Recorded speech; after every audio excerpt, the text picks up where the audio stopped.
So, nandito kami sa Kubo. Ayan, Father's Day celebration. Nanunungkit ng mangga.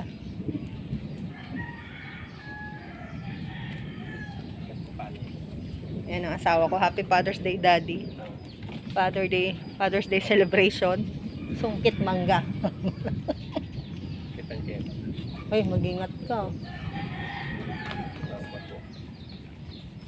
So, ito po ang aming,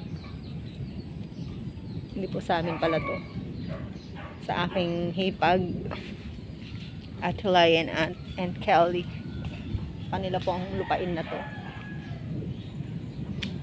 Sa aking sister-in-law.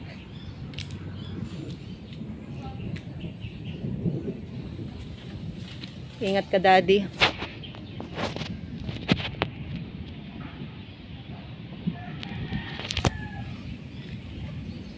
Ganda ng kubo, no?